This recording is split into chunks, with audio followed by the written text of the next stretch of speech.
ปีพุทธศาสนาเข้ามาวันได้อยู่68ภาษาเลือนเสียดรับปีกาสีจุฬาสกราจาวาลัยปัน386ตัวปีคิด2/24วันที่2เดือนเก่าในวันผล2ในวันมื้อนี้ก็เฮาที่ได้ซับแดงอธิบายบรรยายธรรมะอนัตตาวิปัสสนากรรมฐานนี่เฮาที่ได้เทศนาธรรมผสมผสานกันไป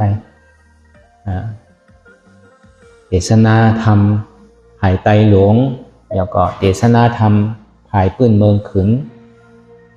แล้วก็เทศนาธรรมภายดื้อแล้วก็บอกว่ามันเป็นเมืองเนจาบนี่แหละคือบ่ได้ฮู้ทุกภาษา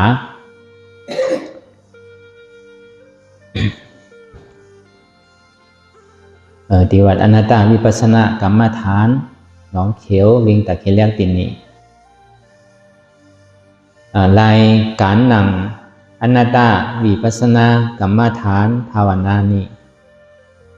ออนตางที่เขาที่หนังสั่งตือกรรมอนัตตาวิปัสสนานี่ก็คือเขาออนตางสุดนี่ก็คือเขาหนังขากายกุดขาขวา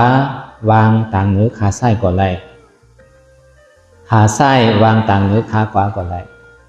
เดี๋ยวก็มือ2ขอนนั่นคือเขาต่างเนื้อตักประโยคนี้ก็คือเขารับหูเนื้อ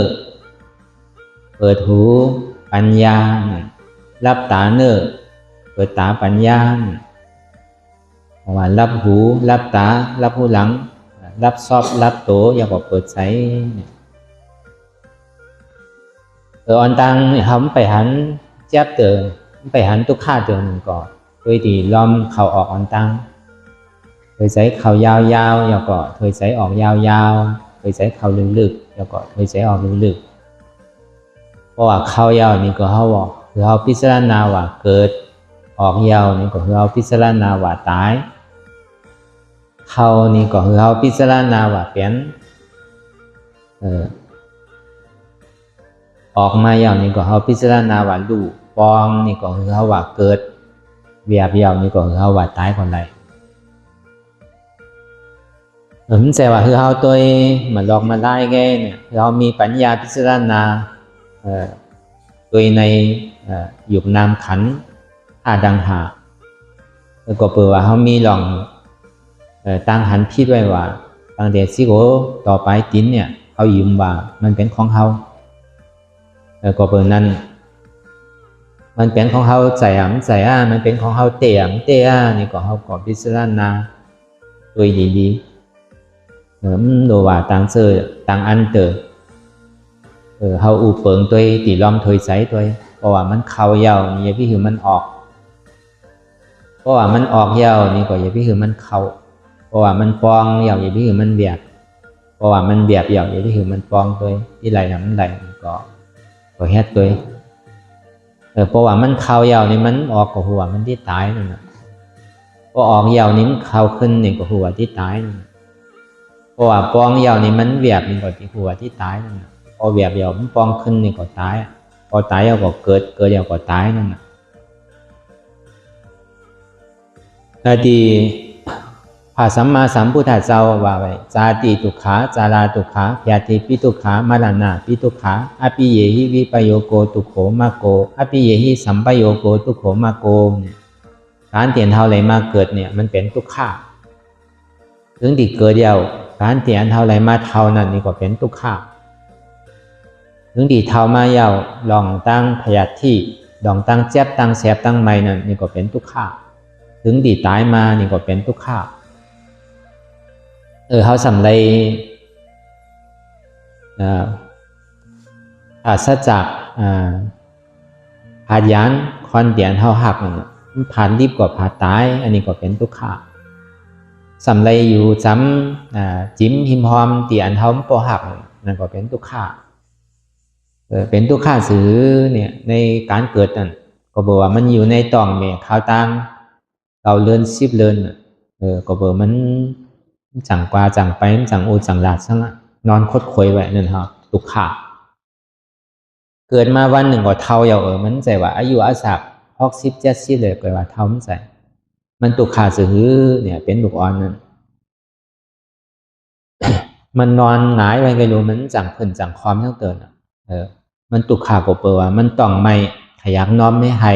พออะไรกินเนี่ยก็เหี่ยวขี้มันจังเจ็บจังถูอ่างก้อยนี่ก็เป็นตุกขามันจังจอยตัวเศร้าเก่าถึงดีเต็มเดินมานี่ก็พึกความพึกการอยากว่าพึกอย่างพึกไปพึกอูพึกหลัดต่อถึงพอเป็นลูกอ่อนไปห่ำไปเย็นต่อถึงพอเป็นบ่าวเป็นสาวมานี่ก็ตุกขาเหมือนเป็นบ่าวเป็นสาวถึงที่อายุอาศักน้ำมานี่ก็60-70เหลือมาอย่างนี้ก็มีหูก็ก่อยๆนกมามีตาก่อยๆโมมามีเขียวก็ก่อยๆว่างมีเนื้อมีหนังก็ก่อยๆเหี่ยวมาการเฮาลูกไวมาไวเนี่ยมันสั่งเป็นอะไรลูกก่อข้างหนังก่อข้างกินก่อข้างเกี่ยวก่อข้างมาอันนี้ห้องว่าจาราตุขาอันนี้แพทย์ที่วิตุขาเป็นเจ็บไม่ไข้หนาวหยุ่มดีกินหวานแพทย์ที่ยอกาตั้งใสแพทย์ที่ยอกาตั้งซอบแพทย์ที่ยอกาตั้งโตก็ห้องว่ายอกาตั้งเป็นใจยอกาตั้งเป็นซอบยอกาตั้งเป็นโตนี่อันนี้เป็นแพทย์ที่วิตุขาอันนี้ถึงดีที่ตายมานี่ก็เป็นทุกขานำหูนำตาบ่ออกขี้หมุกนำลายบ่ออกขี้บ่ลั้นเหี่ยวบ่ลั้นหูเก่าหูนี่ออกเสียงๆว่ะพอมันจำที่ตายมาอันนี้มันเป็นทุกขาว่ะคำนี้โกนเตียนเฮาหักเป็นดุเป็นล้านเฮาว่าเป็นปีเป็นน้องเฮาว่าเป็นโพเป็นเมียว่าเนี่ยสำเร็จผ่านยานกันอยู่กุฏิกัวตั้งใจติดใจจับกันมาเนี่ยก็เป็นทุกขาอันว่าหยาบเหลือกรรมสำเร็จอยู่จำเฮาอยู่นี่ก็เป็นทุกขาอันนี้พุทธเจ้าเฮาเทศนาไว้ในทุกขสัจจะด้วยการเขาไม่พอไขยุ่มว่าการเกิดนี่เป็นทุกขะเท่านี่เป็นทุกขะตังเจ็บตังไม่นี่เป็นทุกขะตายนี่เป็นทุกขะก็เพื่อว่ามันหึงลงใจข่าวยามเวลาเป็นปีเป็น10 ปีเป็น20 ปีนะเขาไม่พอไขยุ่มเขาก็ว่าในใจเขาอันดึกแต่ก็เขาก็ยุ่มว่าเขาก็เจอยุ่มว่าเขานี่มันเท่าง่ายๆลองตั้งเจ็บตั้งไม่นี่ก็เขาเปลี่ยนสั่งง่ายๆลองตั้งตายนั่นก็มันไปตายง่ายๆเติมใครตายเติมอันนี้เขาไม่ยอมหักไหลเพราะฉะนั้นนี่เดี๋ยวนี้มาหนังการวิปัสสนาหาสัจธรรมจังสีเนี่ยนะอันเขาถูกที่หู้จักอันเขาเป็นก่อนพุทธศาสนาเนี่ยจะทุกขสัจจะสมุทัยสัจจะนิโรธาสัจจะมรรคสัจจะเพราะว่ามาแจกนี่มันมีอยู่2กู่เหตุอจองตุกขาอย่ากับผลอโจตุกขาเหตุหักเอาอจองสุขาอย่ากับผลอโจสุขาอันเท่าไรมาเกิดเท่าเป็นตายนั่นมันเป็นตุกขาสัจจะมันถึงที่มีไพ่ป้อนหลอดแหละตุกขาสัจจะอันนี้อันไหนเนี่ยถ้าถึงมันมีหลงตั้งเกิดเท่าเป็นตายก็เปิดล้อผ่าต่อสามโมหามานาที่ในกิเลส10 เปิงนั่นอันเนี้ยอ่อนเท่าไรมาเกิดเท่าเป็นตายพร้อมเย่าเจิกเย่าหันเย่าเจิกเย่าน้อมเย่าเจิกเย่ากินเย่าเจิกเย่าเย่าเจิกเย่าก็มองอินี่บอกว่าหูนั่นสัมจังทอมอันพิษว่ะตานั่นสัมจังตัวอันพิษว่ะชอบนั่นสัมจังกินอันพิษว่ะโตนั่นสัมจังนุงจังที่อันพิษว่ะใจนั่นสัมเจิกอันพิษว่ะทอมเย่าก็อินี่บอกว่ะตัวเย่าก็มองอินี่บอกว่ะโนมเย่าก็มออิ่มมอเวยบอกว่ากินเย่าก็มออิ่มมอจานบอกว่าเจอเย่าที่เย่านุงเย่าก็มออิ่มบอกว่าเจอก่อเย่าก็มออิ่มมอเตอให้บอกว่าอันเนี้ยมันเป็นตัวสมุทัยเสจะพอเบอร์มีอันนี้เลยเขาจึงที่ไรมาเกิดเท่าเป็นตายไรมามีหลงตั้งเจ็บแกนแสบใหม่ตอนนี้สำที่ไรแค่จื้อหนังเลยเขาติ้มไรเกิดไรเท่าไรเป็นไรตายทั้งนั้นก็เบอร์พอเขายังตึกที่เกิดเท่าเป็นตายอยู่นี่ มันป้อนอะไรตุกขาเนี่ยที่ตุกขาที่ติ๊กเมื่อป้อนมาก็หูกระเฮือเขาก็ตุกขามาแล้วนี่หาใส่ต้องหาเลี้ยงลูกเลี้ยงหลานหาเลี้ยงพี่เลี้ยงน้องหาอยู่หาเศร้าหาใส่ต๊อบหาใส่ซอบใส่ต้องอันนี้ในว่ามันเป็นตุกขามันม่อนน่ะตั้งแต่อันเขาผูมาเนี่ยการนี่มันยาวที่ปอกเลยเมื่อไหนก็การเอาเนี่ยตึงปีตึงเดือนก็เราแฮดการที่ติ๊กน่ะตั้งนานก็สัมที่เป็นสิ่งนั้นน่ะการก็หมอยาวทางสิบบอกอันเขามาหนัง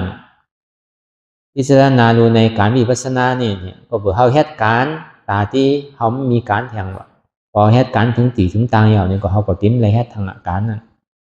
ก็เพราะนั้นอันเขาเป็นเจ้าพุทธศาสนาเนี่ยเขาสมคน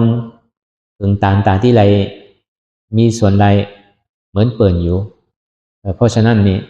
การนั้นเขาหนังวิปัสสนานั่นนี่ก็เขาที่ไรอย่างจอมอริยมรรคแปดเปิงสัมมาทิฏฐิสัมมาสังกัปปะสัมมาวาจาสัมมากัมมันตะสัมมาอาชีวะ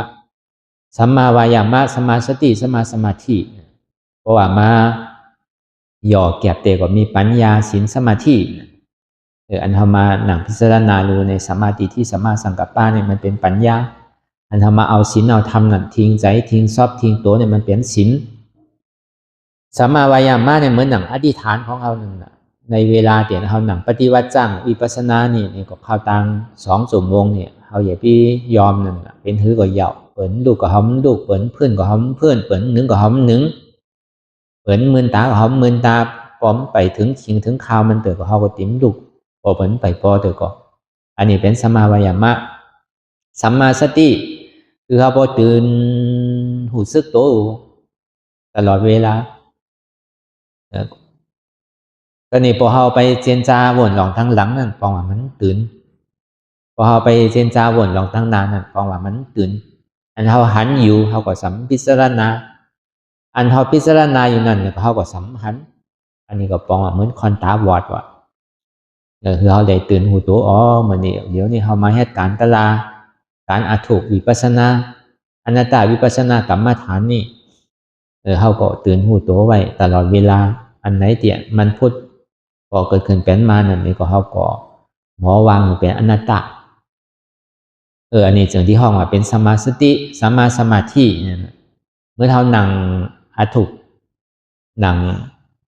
ขาไก่กูเดียวก็ตั้งโต๊ะสื่อเดี๋ยวพี่เข่งเดี๋ยวพี่ย้อนยานปนนั่นนั่งหือแหลมมันติ้มรับเหงาเขานอนแต่ตัวเขาก่อมันใจเขาก่อมันนั่นน่ะพอตัวเขาคอนก่อใจเขาก่อคอนพอตัวเขามันก่อใจเขามัน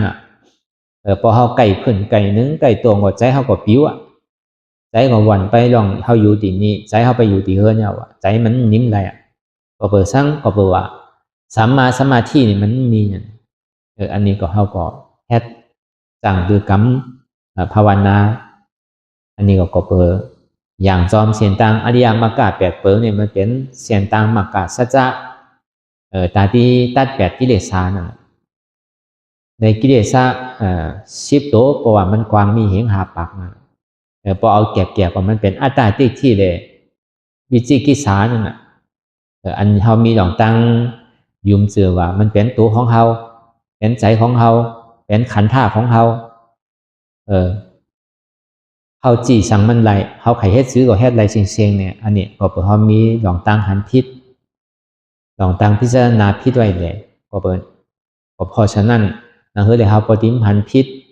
ทิมใดพิจารณาพิษเขาทิมใดของพิษแทงนี่ก็เขาก็สิ่งที่ไรมาเหตุการณ์เพราะฉะนั้นนี่ก็การนั้นเขาที่ตัดแบบเหตุหักเงา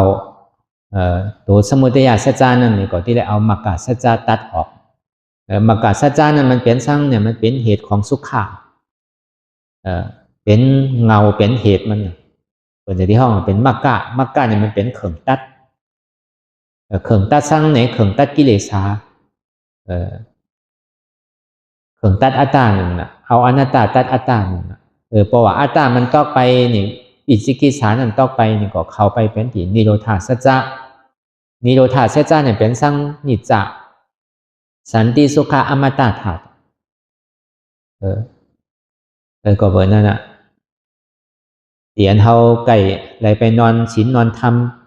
อันทวานามารูปังอนิจจังพยาเถนะนิจังวัตานิปานังนามารูปังทุกขังพยาเถนะสุขังวัตานิปานังนามารูปังอนัตตาอาสาและกะเถนะสารังวัตานิปานังนามารูปังอนิจจังนามารูปังทุกขังนามารูปังอนัตตานะนิจังวัตานิปานังสุขังวัตานิปานังสารังวัตานิปานังอันนี้มันเป็นร่อนแกนของวิปัสสนาคำเดียวคำนั้นที่เราไปเข้าติ๋มผู้ติดปองมันอันนี้จะเป็นสร้างกลมหูทุกขาเป็นสร้างกลมหูอนัตตาเป็นสร้างกลมหูนามารูปังอันนี้สังอันวานันตัวเด็ดใส่เขานี่มันเต็งว่ะมันอยู่เหมือนเก่าเหมือนเดิมว่ะมันใจว่ามันเตี่ยงไปในทางดีมันใส่มันเตี่ยงไปในทางเทานั่นมันกึมนั่นเป็นทางเทาทางเจ็บถึงที่สุดมากกว่าที่ไรตายนั่นน่ะจังหวะนามารูปังอันนี้จังอันเทาไรมาตัวใสที่เป็นดูเป็นนามนี่มันกึมว่ะอย่าไปทำมันกึมว่ะอย่าไปกลุ่มกะหักตัวป้อนตีหักใสป้อนตีว่ะก็เพราะว่ามันมีแกนมีสารมันมีหล่อนมีสารซังมันกึมให้อันน่ะโดยหล่อนมันกึมก่อนตั้งแต่อันเฮาหูกว่ามาถึงเมื่อเดียวนี่เมื่อกูปองเนี่ยอายุเฮาตึกเป็นวาวอายุตึกมีอยู่14 15 16นี่มันก็ห่างดีห่างงามกันอยู่หรอกเหตุการณ์ก็ลันกันเหตุการณ์ก็ไวหรอกถึงมาเมื่อเดียวนี่ต้องมันเหมือนเก่าเมื่ออายุอาสาเขาเท่ามาหูก็ออกมาเลยเนื้อหนังก็เหี่ยวมาเลยตาก็โมมาเลยเขียวก็วางมาเลยมีหูก็ก่อยๆนกมีตาก่อยๆโมมานั่นน่ะนี่ห้องว่านามารูปังอันนี้สังพยาเถนะเนี่ยก็แปลว่ามันเก่งเลยมันจึงที่เป็นพยาพยาเนี่ยของเป็นเพเป็นภัยเป็นพยาอันตรายเป็นพยาอันมีอันแตกว่ะนิจังวัตานิปานังเนี่ยว่ะอันที่มันกึมที่มันเต่งนั่นน่ะเป็นสร้างเนี่ยเป็นผ้านิปานว่ะเป็นนิปานว่ะอันมันเต่งน่ะนามารูปังทุกขังว่ะก็แปลว่ามันเต่งเลยจังหวะอันเท่าเลยมาหยุดน้ำดูดแหล่น้ำเนี่ยใจมาโตมาใส่เนี่ยก็แปลว่ามันเต่งเลยมันสิ่งที่เป็นทุกขาพยาเถนะบอกว่าทุกขาที่อันเท่าเลยมาอยู่น้ำคันธาเนี่ยมันเมียนแต่เราทุกขาสุขขังวัตานิปานังเนี่ยว่ะเพราะว่ามันมีที่ทุกขาก็สุขานว่าเนี่ยมันมีเป็นที่ไหนเป็นนิพพานนามารูปังอนัตตาเนี่ยก็แปลว่ามันเต่งมันสิ่งที่เป็นทุกขาย้อนประวัติทุกขานั่นมันอุปเปิงไรในสิ่งที่เขาว่ามันเป็นอนัตตานามารูปังอนัตตานั่นน่ะมันใจตัวเฮาใจเฮานั่นน่ะมันใจเจ้าเฮานั่นน่ะอนัตตานั่นอาสาละกะเถนะว่ามันมีหล่อนมีสารมีแกนซังว่ามันมีแกนว่าเหมือนนังหลุมกล้วยเนี่ยมันมีหล่อนมีแกนนั่นน่ะพอพาออกก็มีแกนมันเหมือนตอนใหม่เนี่ยมีหล่อนมีแกนโนเหมือนนังบวกใหม่มันมีตาว่ะพอใส่ตั้งเนื้อก็ลองตั้งไตนั่นน่ะเปิดห้องอาสาละกะเถนะสารังวัตานิปานังเนี่ยอันมีหล่อนมีแกนอันมีแกนมีสารเนี่ยมีเป็นนิปานว่ะนิปานังปรมังสุขังว่ะเพราะว่ามือได้หอดได้ไปถึงตีนิปานเนี่ยก็จะที่เป็นสันติสุขาเตว่ะอันนี้ก็เขาได้ไปนอนบัดนอนว่าเขาก็ได้จ่างได้ตื้อได้กำได้ยินได้ขอมได้เฮ็ดเอาเป็นกรรมฐานเขาอยู่เปิดกะอติเปมันแกนสือนี่ก็เขาติ้มพูดนั่นนะอันนี้เขามาสร้างการตลาอนัตตาวิปัสสนาอย่างนี้ก็เขากับที่คู่ลองตั้งอนิจจาทุกขาอนัตตานั่นเป็นซ้ำเขาก็พอเขาคู่อย่างนี้ก็เขาก็สันที่ฮัดจุนฮัดวางอะไรนั่นน่ะเพราะฉะนั้นนี่ก็เหมือนเขานั่งปฏิวัติวิปัสสนานั่นนี่ก็คือเขาพิจารณาดูตั้งแต่ที่หัวต่อไปติ้งของเขาเนี่ยมันเป็นของเขาเตะมันใจของเขาเตะเพราะว่ามันเป็นของเขาเตะเนี่ยเขาถูกตีจี้สั่งมันไหลอุปเปิงมันไหลอย่าพี่คือมันเท่าอย่าพี่คือมันเปลี่ยนอย่าพี่มันตายมันเป็นไหลลงเพราะว่ามันบอกเป็นไหลเลยสิ่งที่ว่ามันใจตัวของเขามันเป็นอนัตตามันใจว่าตัวเขาอันนี้พอเขาพูดว่าอ๋อตีเตะเนี่ยมันใจตัวกูรู้นี่ใจตัวเขารู้เขาสั่ง ปอดสุกสีช่วยล่างนุ่งห่างเขิงมันอยู่เขาแต่หักมันน่ะมันสัมผัสเขาตรงนี้เขากับที่หูที่ปองมานั่นแหละเพราะว่าเขาหัวมันใจตัวของเขาเยาวนี่ก็เขากับที่ฮัดจุนฮัดพาวางไหลอนัตตาอันว่านั้นมันใจตัวของเขาพอเขายิ้มว่ามันใจตัวของเขาเยาวเนี่ยมันเจ็บมันก่อนมันคืนมากคือก็คือเขาอดเอาคือเขาเยินเอามันใจว่าคือเยินคืออดเป็นปันเป็นเดินเป็นปีนใส่ในโจ2 นาที2 ชั่วโมงนี่แกอันเขาเราอดนั่นพอป่อนไปยาวก็ยาวเดินเสียนั่นก็เขาไข่ไปก็ไปเขาไข่เฮ็ดซื้อก็ยาวแต่เขาก็กะเหมือนเขาหนังปฏิวัติวิปัสสนากรรมฐานนี่ก็คือเขาอดเอาในข่าวยามเวลา2 ชั่วโมงนี่เนี่ยส่วนที่กึ่งว่ามันใจตู้ของเขาเตมันเป็นอนัตตามันก็นี่2มานี่ปล่อยใจเขาปิ้วไปตั้งนี่ตั้งหน้าใจพ่องใจปิ้ววนไปกาวากาเป็นน่ะกำน้ำนี่ใจเขานี่ไปวนเจียนจาถึงหลอกตั้งหลังป่นมาอติกาลาป่นมาเมื่อป่นมาเมื่อว่าห้ามใจก็เมื่อปาดป่นมาห้ามใจก็เดินป่นมาห้าปีป่นมาห้านั่นน่ะเตียนเขาไปเวอเจียนจาวันโดยตั้งหลังนั่นน่ะมันผมมีอติเปซังมันมีพรดีซังมันมีประโยชน์นาซังเพราะว่ามันป่นผ่านไปแล้วผมเอาขึ้นได้เขาเฮ็ดดีเฮ็ดให้ก็เขาจังเอาขึ้นได้เพราะฉะนั้นนี้การเตียนเขาไป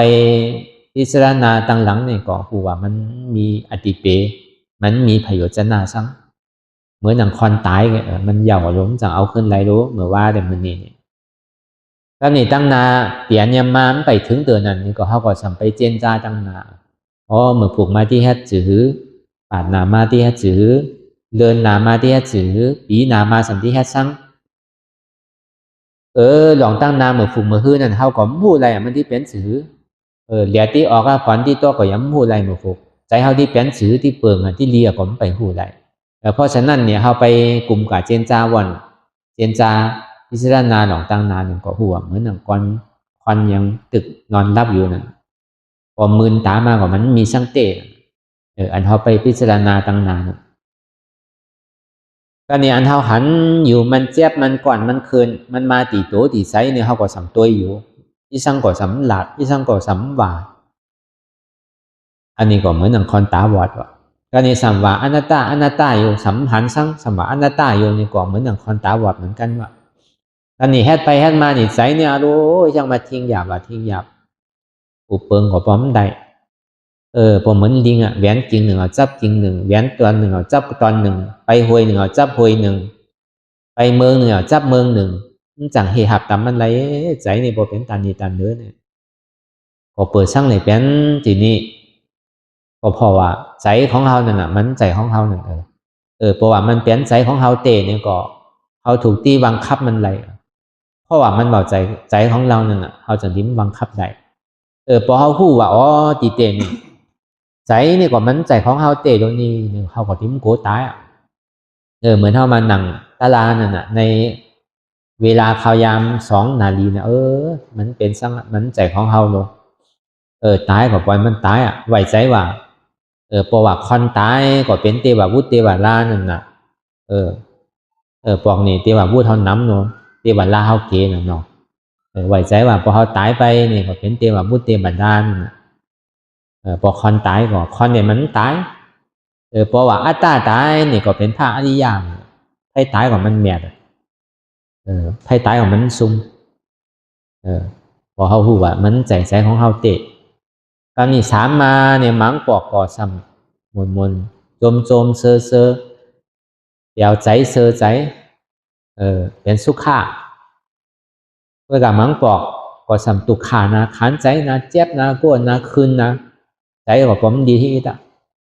เวลามังปอกก็ซ้ำที่ว่าตุขาก็ซ้ำใจที่ว่าเป็นสุขาแต่ก็ซ้ำเป็นแล้วเนี่ยไปห่อเป็นอุเบกขานั่นน่ะธรรมดาของสัตว์โลกนั่นน่ะธรรมดาของคนพุทธศาสนานั่นมันก็ติดเปียวติดหมวนติดเซอร์นั่นน่ะอันไหนที่เป็นเมืองเปียวเมืองหมวนอันไหนที่หาเงินหาคำไรน้ำอันไหนที่มันเฮ็ดหลายๆน้ำเนี่ยก็คนนั่นนี่สอกหาไปกูวันกูเมืองไปกูตีกูตั้งเลยก็เบื่อหั่งก็เบื่อว่ามันเจออันเปียวอันหมวนเซอร์นั่นน่ะ ทีไหนมันเป็นตุกขาอีอ่อนๆกับให้ผมไข่ทมไข่ย้ำไข่แหลมไข่หันปลายมันดีๆกันทางว่าปลายมันป่วนอ่ะดีเจมันป่วนมันเหมือนเงาเหรียญซ้อมคอนเท่าตุกขาน่ะไอ้ปลายซื้อกับปลายมันป่วนอะไรเพราะฉะนั้นพอเอาในโลกุตระธรรมว่าแต่อยู่กับตุกขานั่นน่ะยิบิโกว่าตุกขาน่ะมันไข่มาคือก็ยาวก็เปิดทั้งก็เปิดมันกึมตุกขาน่ะกรรมมันก็หายเหมือนเท่าไฮนั่นน่ะบ่นเจนจาตัวยีดีบอกเฮาว่าเมเฮาว่าปีน้องเฮาว่าคนเฮินเฮาว่าอันตีจำใจเฮาว่าเนี่ยเปิดในลู่ในตายไปเฮาเป็นใจดีใจงามเป็นน้ำหูน้ำตาย้อนมันที่ว่าไฮอยู่ตึงวันผมเป็นลงใจมันดีน่ะไข่ไฮอยู่ตึงวันไข่ไฮอยู่ตึงเดือนผมเป็นลงเมื่อไฮก็มีเมื่อโคก็มีน่ะกับในอันไหนที่มันเหมือนใจเฮามาอย่าเฮาสัมโจมเซอหมุนเปียวยุ่มโคมันสัมเป็นอะไรกูวันอยู่ว่าสัมเป็นอะไรดูเราเฮาอยู่เฮินหลังเดียวกันก่ออยู่วันหลังเดียวกันก่อมังปอกไข่ดีก็ดีมังปอกก็ไข่จ้าก็จ้ามังปอกไข่ยุ่มก็ยุ่มมังปอกไข่งอก็งอดูมันยังเหมือนเก่าน่ะเพราะฉะนั้นพอในรอกุตละธรรมบัดเจก็อยู่กับทุกข้านั่นแหละอย่าไปโกรธทุกข้าว่ะก็แปลว่าทุกข้าเนี่ยมันเต็งว่ะอยู่กับสุขข้านี่ก็อย่าไปโจมมันว่ะอย่าไปเหนียดโจมเตอว่ะอย่าไปเหนียดโจมเซ่อเตอว่ะก็แปลว่าสุขข้านั่นก็มันเต็งว่ะ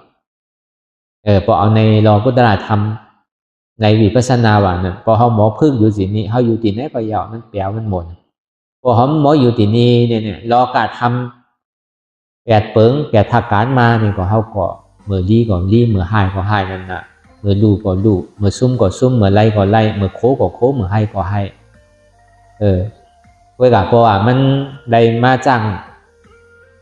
วิปัสสนากรรมฐานเนี่ยพอเขาปองแจงแรงใจเอาก็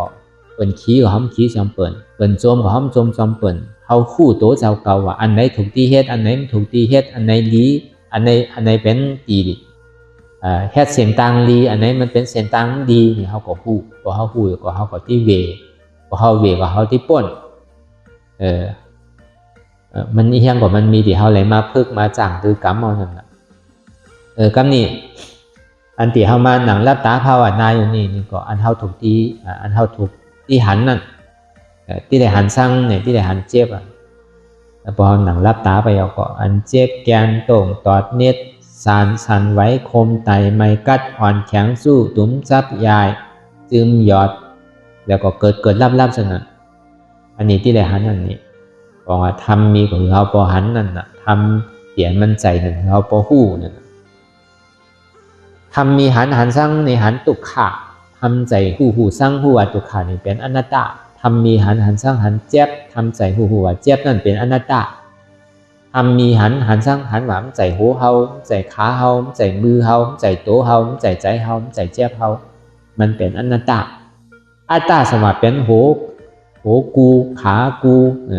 ต่องกูแอวกูใจกูเจ็บกูหนึ่งอัตตาอนัตตาสมานใจหัวกูใจขากูใจแอวกูใจต่องกูใจกลกูใจนี่ก็มันใจของกู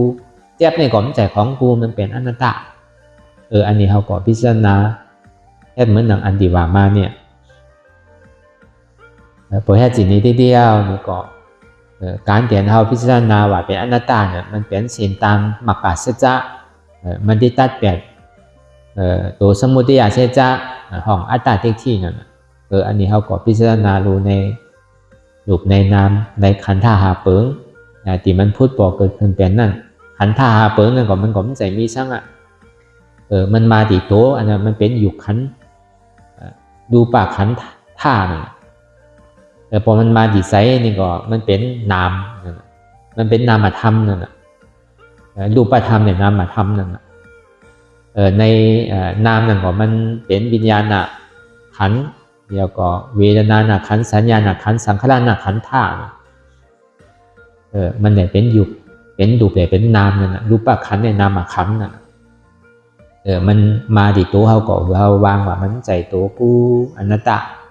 มันมาติใจนี่ก็ใจนี่ก็มันใจของกูอนัตตามันมาติเจ็บนี่ก็เจ็บนี่ก็มันใจของกูอนัตตาอันนี้เขาก็พิจารณาไปยาวข่าวเวลามันหึงอย่าพี่ว่าไว้ป่อนตีอย่าพี่ว่าเทิงป่นตี ที่อันหันที่อันพิจารณานั่นน่ะคือมันเต่าเปลี่ยนกันพอหันเนี่ยก็พิจารณาพอพิจารณาอย่างคือหันนี่ก็พิจารณาถึงเจ็บนั่นพอสุดพิจารณาถึงทุกขานั่นพอสุดถ้าต่อถึงอาตานั่นพอตกพุทธขาดไปอันไหนที่มันพุทธพอเกิดขึ้นเป็นมานั่นนี่ก็คือเฮาพอหมอพิจารณาว่าอ๋อเบาใจตัวเราอนัตตาพอมันมาที่ตัวเฮาก็เพราะว่ามันมาที่ใสนี่ก็อ๋อเบาใจใสเราอนัตตาเพราะว่ามันมาที่เจ็บนี่ก็เจ็บนี่ก็เบาใจเราอนัตตาก็เฮ็ดสินี้พิจารณาไปติกอันไหนที่มันมาอย่างมาเก่าเฮาเสียงอันไหนเสียงบ่าอ๋อเสียงนั่นก็มันมีเสียงเปิ่นมีเสียงเฮาเสียงเข้าก็มันมีเสียงเข้าก็มันมีเสียงเปิ่นก็มันมีเสียงเฮาก็มันมีเสียงนั่นก็เป็นเสียงลายๆแกหมู่เปิ่นลายมันจี้สั่งมันไหลมันบังคับมันไหลมันเป็นอนัตตาเพราะว่ามันหนังมามันใหม่มันห่อนมานี่ก็อ๋ออันนี้อันใหม่อันห่อนมันเป็นถาดไฟแกมันหวานไหลอนัตตาอันมันเจ็บมันเสียบมันควันมันสั่นมันไหวในอ๋ออันนี้เป็นฐานรองแกมันหวานไหลอนัตตามันนักเนื้อนักโตมันแข็งไปเสียงๆนี่ก็อ๋ออันนี้เป็นฐานดินไกดูหวานไหลอนัตตาอันมันเกิดลับอยู่อันมันจึมหยอดอยู่ฉะนั้นอ๋ออันนี้ก็เป็นฐานนำไปดูหวานไหลอนัตตานี่ก็เราพิจารณาไปเหมือนอย่างอันที่ว่ามาเนี่ยอันเราหันอยู่ก็ยาวอันเราพิจารณาอยู่ก็ยาวคือมันเต่าเปลี่ยนกันไปอันไหนเช่นอันที่มันพูดบอกก็คือเป็นมานั่นนี่ก็คือเราหมอวางเป็นอนัตตาอะไรใน